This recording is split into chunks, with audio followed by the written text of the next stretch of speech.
Hello, you wonderful people, and welcome to another episode of Not a Comic Book. This being a show where I talk about TV shows that are adaptations of comic books. For today's episode, I'm going to talk about Doom Patrol Season 4, Episode 7. A lot of really interesting things went down in this episode, so let's break it down. So I'm going to open this up by admitting the fact is, I don't remember everything that went down in the first half of the season. Luckily, this does a good enough job recapping you enough to be like, yeah, this is what happened, reminding me of like, oh, they got turned into kids and the whole immortus of it all. But there's a lot of detail. I should have at least watched the previous episode because I ended up forgetting a lot, dude. To be fair, I looked it up. It's been 9 months since the last episode, roughly speaking. Even Titans, it was like a 5-month period in between. It's a whole thing, but oh god, I'm going. Let's just say like, screw it. I'm growing it in as raw as possible in the sense of I don't remember exactly where everything left off, so I'm going to try and do the best with the context clues that were presented in this episode. But still, it's just first and foremost, let's start off with Derek and Vic's circumstances. Obviously, they met up with Cliff and Jane, and I love the whole bit of don't tell us what to do. Like, yeah, you're the normie in this situation. We're the superheroes. Like, we'll show you how it's done. And it ended up being Derek who ended up saving the day because I was like, right, the paper in this place is you write something on it and it comes to life. That whole thing. And so they ended up splitting. Jane and Cliff are going to go after her longevity, and Vic and Derek are going to go after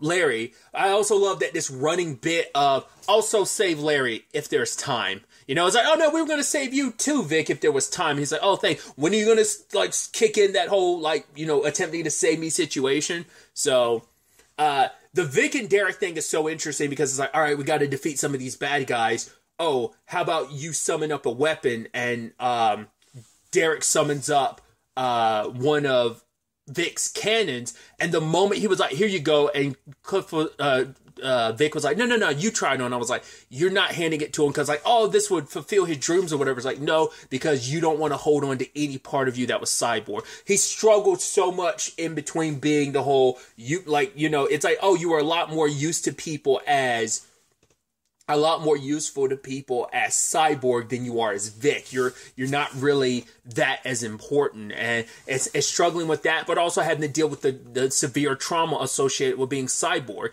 especially when Derek's like, yo, being Cyborg, like what that meant to everyone else. You were bigger than Superman for us. You know, you meant the world to us too, but he's like, yeah, but none of you want to talk about how great being Cyborg was, but how's everyone else going to tell me about that when no one had to live as Cyborg? I did. The constant reminder of, you know, my life not being what I wanted to be. What did I lose? I lost any form of a normal life. I lost my friends. I lost my mom. Like, being Cyborg, I woke up to a constant reminder. I mean, and let's also face it, being Cyborg wasn't his choice. It was a choice his dad made for him. It was, you know, there's a little selfishness and selflessness in it where it's just like, right, you want to help someone that you care about deeply, but it's also, you just lost your wife. You could save someone, so you chose to save your son because that was the only thing you could hold on to at that moment. So you had to save someone because you couldn't let them both go. And then obviously even that conversation about death is something I think I remember Vic meeting with his mom. I don't remember if that was last season or whether that was this season. He had met like his mom in like the afterlife type of thing. I don't remember. That might have been this season, but I don't remember. Because Derek was like, no, you pushed us away. But he was like, Vic was like, I could barely look at myself in the mirror. What makes you think I would have been able to have the strength and courage to face you guys? And Derek's like, we had no idea. It's not like Vic ever kind of opened up. But I mean, it's like, right, he was supposed to be a hero. He was supposed to be Cyborg. Like, he never really had a time to really like lament on his circumstances. It was just kind of off to the races to be this hero, to be this symbol, but it's like he was never able to fully process and deal with all of his trauma and all of his pain. And it's like, not because being human hasn't really like released him of that, because I do feel like being a human, I don't know, it's still hard to say whether or not him being human is like the right move, because it still feels like you're running away, especially when you're still having to try and prove yourself of like who you are without your tech. You know, that no, I could still be useful, but you kind of, I mean, you even had the rest of the Doom Patrol kind of being like, you kind of not that useful without your tech, homie. you're kind of like less than useless in many regards. So once again, try to prove your worth not only to the team but to yourself. As I could still be a hero. I could, I wanted this humanity, but I could still be a hero even without my tech. It's like a lot of that is just kind of. It's enough to kind of drive you wild, because you can tell he is split, because it's like, I don't want my tech, but my tech is defined me for so long. Like, who am I without it? I want to be just Vic, but can I even be a hero and be Vic at the same time, It's so interesting because at the very least, he's still willing to keep on going. But then you get like the opposite side of things when they end up meeting up with Larry, because Larry's kind of giving up. He's like, right. He saw a future so dark that he doesn't want it to happen. So for him, it's like, I've already done enough damage to my children. I'm not going to be responsible for ruining or hurting another child of mine. So, I mean, it's like everything that happened with your kids. It is a sad situation that life played out that way.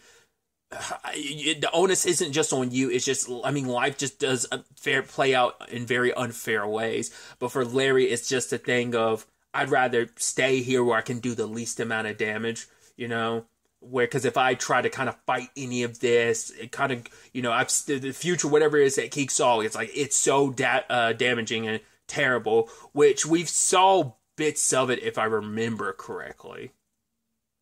Wasn't that the whole thing about they found like their ghost versions of themselves in the apocalyptic future? Yeah, that was this season, wasn't it?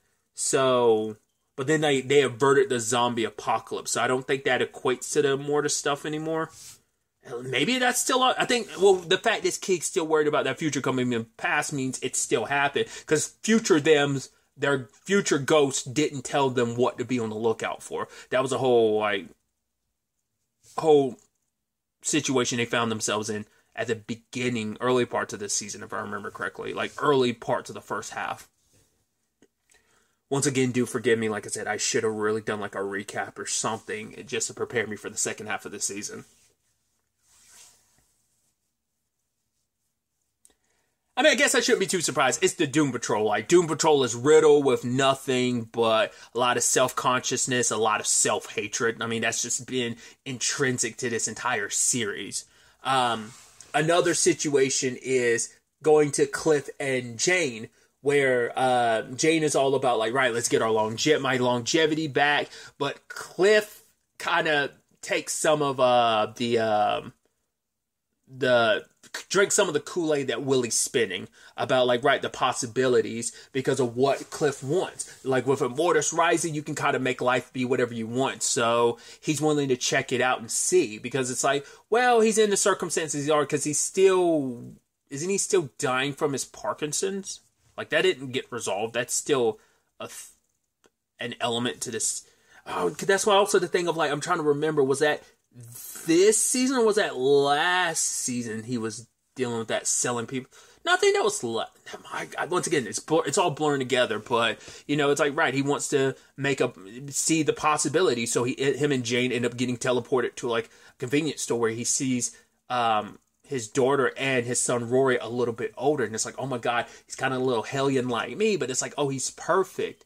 And just to be able to make it real, just to make it a possibility. He says that he's doing it for Rory, but it's like, no, you're doing it for yourself, because it's your way to make up for, you can't erase all the time you spent away from your daughter. You can't make up for failing her as a father, so you're overcompensating and trying to make up for it by being a better grandfather in some shape or form. Because even that little hand-knit puppet, he was like, oh, I'm doing this for you, Rory. And he's like, are you really? It's like, well, to be fair, Cliff is all kinds of tragic and fucked up in the brain, and even he on some level recognizes, like, right, I'm doing this for selfish reasons. Even Jane is like, we need you, I need you, which they've always had that complicated, like, friendship, but also they've been surrogate, in his case, he's been a surrogate father to her, despite the ups and downs that come with that, and she's been a surrogate daughter to him, ups and downs. So, but it's like, right, don't give in to all of this BS, and you're kind of being sold on it, and Jane's just so disappointed. So, it's going to be interesting when this, when it's all said and done by the way the episode ends. I'm so curious to see where Cliff and Jane currently stand, because I don't think she's going to forgive him. Like I said, they've had their ups and downs, and she's been pissed at him for a long time. But this might be a thing of just like, yo, I asked you, I begged you not to do this, and you did it anyway. You know. Because this wasn't just about Rory. Rory would have been fine, but it wasn't just about that. Like, you were being a complete and utter selfish prick in this moment. What about the rest of us? You weren't even considering any of us when you were making this decision. Because at the end of the day, Rory isn't your only family. When you weren't even aware of Rory, when you were so separate. I mean, yes, your daughter has been like the main driving force behind you wanting to be better, a better version of yourself as the robot man, the Tin Man that you are. But it's like, right, does that mean choosing one family over the other? Couldn't this be about having both? You're like sacrificing one family, your Doom Patrol family, who've been, you didn't always fully connect, but they were there for decades, and now it's like you're tossing all of that away for your own selfishness, Once again, you're not even fully doing it for Rory. You're doing it for yourself.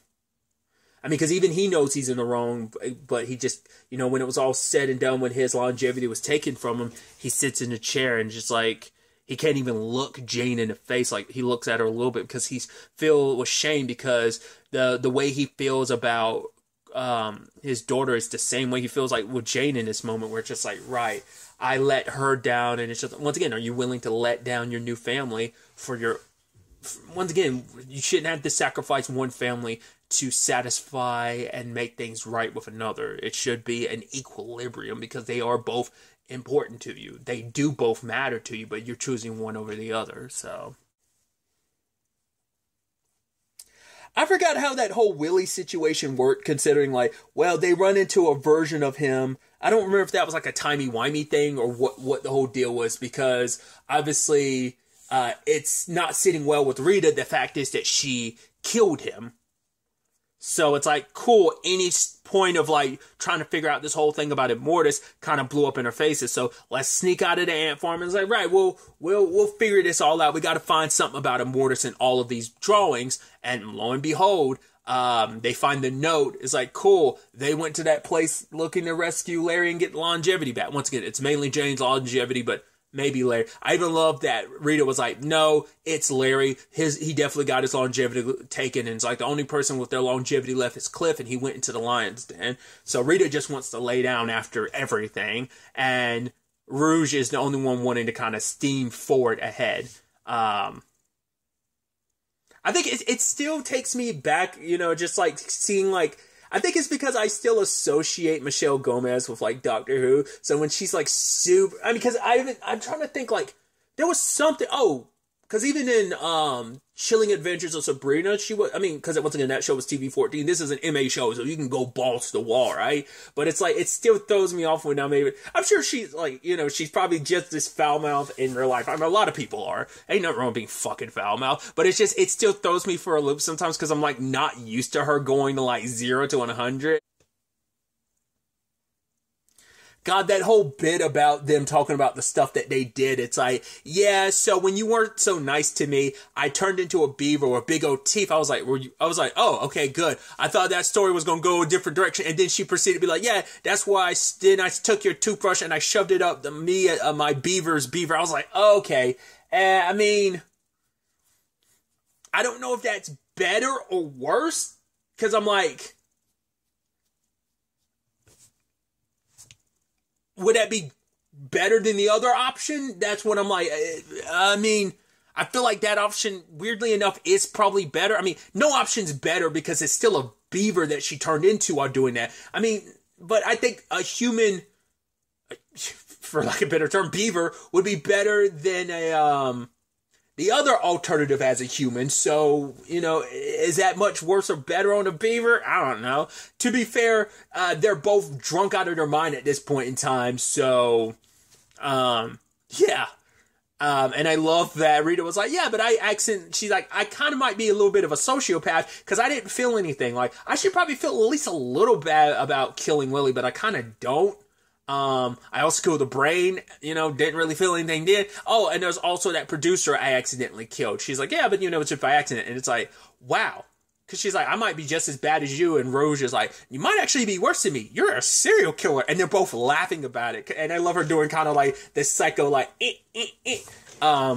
with the knife and everything, like pretend knife. But yeah, I was like, that's interesting. Which even I'm like, has Rouge never directly killed anyone? I was like, she hasn't she? God, like, because Willie's the one that was more so responsible for Malcolm, but I'm trying to think like, I guess that's supposed to signify like she's like been indirectly responsible for so many deaths rather than fully directly responsible. Like, I mean, even to the point that once again Rita's admitting she doesn't even feel as bad, so she's like, oh, maybe there's something not normal about me. So they made their makeshift gate into that other world and showed up drunk, claiming like, hey, we saved everyone. It's like, kind of didn't do anything. You just showed up drunk and didn't really resolve anything. What was the point of the bring? Was the cart really only meant to be brought so you have alcohol? Because just as they went inside, I literally stopped myself because I was about to say Michelle Gomez.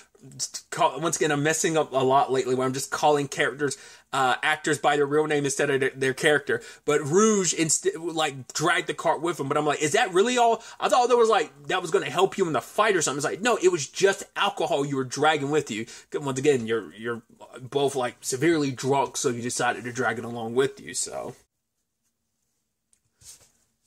But yeah, they show up just in time for all hope to be lost because it turns out Immortus begins to rise. And I think it was Vic who puts all this protective bubble around all the different parties. I'm kind of skipping over the fact that Dorothy shows up with... God, I don't remember the character's name, but I do remember this because it was one of the episodes. Because I was literally just thinking about it. I was like, that Dorothy thing still hasn't come back around. And lo and behold, she shows up and it was like, okay, like, of course that's going to tie back in. But I was like, that we had one episode with the Dorothy thing. I don't even remember Madeline Zima's character's name. I saw her name in the credits. I was like, I knew I recognized the actress who played the character, but I couldn't remember who it was. And this Madeline Zima because I saw her name in the credits. I was like, right. I don't even remember that. I remember one of the bad guys there because he's like, oh, you're my daughter. And it's like, oh, Wally drew her and everything. It's like, yeah, he drew me in this constant conflict with my dad. So they all show up, but it's like, yeah, it's kind of all too late. And then Mortis rises, but in the form of an Isabel Feathers. And I was like, we're supposed to know who that character is. I didn't recognize her initially because I'm like, okay, Rita said her name. So I was like, she's got to be someone we're supposed to recognize. I was like, is she who I think she is? I was like, is she someone from like the town or something? I figured she had to be. But then I Googled it. Yes, she's one of the theater people. And the fact of the matter is when I read a quick thing, I Googled it. I stared at it for like 2 or 3 seconds, reading like a line or two. And then I got away because I didn't want to like stumble across anything, spoilerish. I'm sure whatever I would have come across would have just been in reference to this episode. I'd already gotten to the end of the episode by then anyway. But some of that might have also been spoilers for episode 8 because that also got released. So it is a back-to-back situation. But either way, when it's all... It said like she fell in a time hole. I'm like, right, wasn't she that one that fell in? I completely forgot about it because she fell in at the beginning. Wasn't it at the beginning of last season? Wasn't it when Rouge showed up with the time machine at the beginning of last season that she fell in? And it's like, so did Immortus choose her specifically? Or is all that power in Immortus? Like, is it... It's such an interesting parallel, too, especially with what went down with Titans with Brother Blood. It's such an interesting parallel of, like, oh, like, where these two... I'm sure these two things were just happening and being written separately, but it's just interesting parallel of, like, yeah, like I said, yeah, the whole Trigon and Brother Blood thing happening. And, I mean, all of the final season, but obviously it really kicks up, like, in the back half of... Season 4 for Titans, and obviously it's kicking up even more in this back half of Season 4 of Doom Patrol. But like I said, was it just like, oh, it just happens to take her form because she was lost to time and space and all that? Are we going to find out when she fell down that time portal, are we going to find out she went back in time, became Immortus, and so she's always technically been Immortus? I wonder, is that what we're going to find out? Like the timey-wiminess of it. It's just like, yeah, you were born present day, but you end up going back in time and becoming this powerful, evil being. I'm curious. I feel like now that I'm saying that out loud, I feel like that might be the most likely scenario, But like I said, it could also just be the possibility of, hey, you're just a form that Immortus, you happen to be the shell that Immortus chose, and like either Immortus is kind of acting through your body, or you're still in control, you just have all the power that is Immortus. Those are the three ways I see that shaking out. We'll ultimately have to wait to see if that ends up being the case. 'Cause I feel like it'd be very befitting for it to be a thing of, because she fell in the hole, she went back in time and became Immortus in the first place. Just because, once again, just it feels like it would parallel really neatly with just what Rouge and Rita's circumstances were last season with the timey-wiminess of it all. So it feels very on brand if that ends up being what happens with this whole Isabel, potentially Immortus situation. So, like I said, there is another episode out, so maybe the next episode will give us a little more insight into that. We'll ultimately have to wait and see, but I'm excited to see where the rest of the season takes us. I don't know. Maybe I'll look at a recap before I watch the next episode. We'll find out whether or not I'll go in Raw again or not, or what I'm going to do. I kind of don't.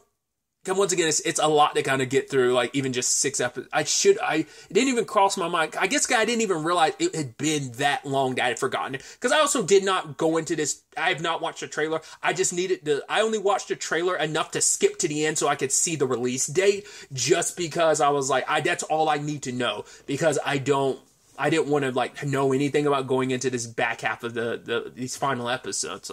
Like I said, that's kind of a me thing, so I'm not going to continue harping on that too much. But like I said, I'm interested to see where the next episode ends up taking us.